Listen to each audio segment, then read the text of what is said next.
Update status versus upgrade status. Efesus 1 ayat 7-14. Sebab di dalam Dia dan oleh darahnya kita beroleh penebusan, yaitu pengampunan dosa, menurut kekayaan kasih karunia-Nya, yang dilimpahkannya kepada kita dalam segala hikmat dan pengertian.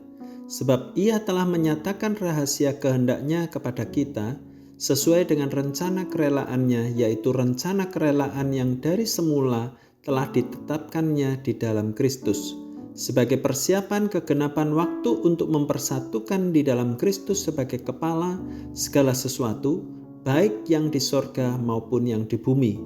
Aku katakan di dalam Kristus, karena di dalam Dialah kami mendapat bagian yang dijanjikan. Kami yang dari semula ditentukan untuk menerima bagian itu sesuai dengan maksud Allah, yang di dalam segala sesuatu bekerja menurut keputusan kehendak-Nya, supaya kami yang sebelumnya telah menaruh harapan pada Kristus boleh menjadi puji-pujian bagi kemuliaan-Nya. Di dalam Dia kamu juga, karena kamu telah mendengar firman kebenaran, yaitu Injil keselamatanmu, di dalam Dia kamu juga, ketika kamu percaya, dimeteraikan dengan Roh Kudus yang dijanjikannya itu. Dan Roh Kudus itu adalah jaminan bagian kita sampai kita memperoleh seluruhnya, yaitu penebusan yang menjadikan kita milik Allah untuk memuji kemuliaan-Nya. Bersosial media, Facebook, Instagram, Twitter, dan lain sebagainya, sekarang sudah menjadi kebiasaan hampir semua orang. Agar mendapat followers atau likes, love yang banyak, pengguna sosial media berlomba-lomba melakukan sesuatu untuk mendapat perhatian.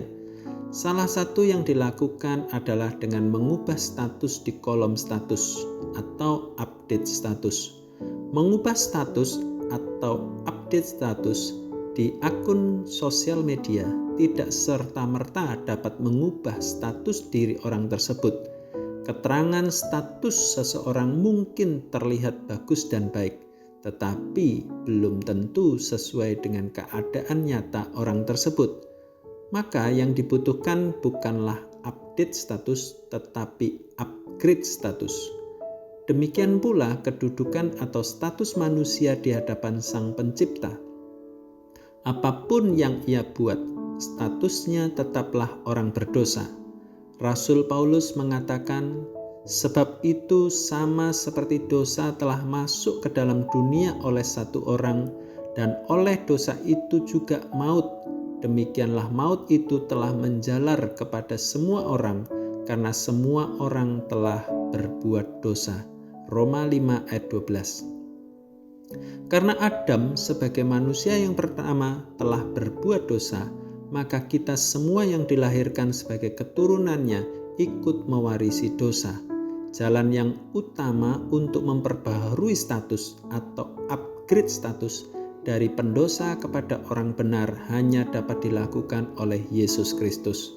Rasul Paulus menegaskan, sebab di dalam Dia dan oleh darahnya kita beroleh penebusan, yaitu pengampunan dosa menurut kasih karunia-Nya. Efesus pasal 1 ayat yang ke-7.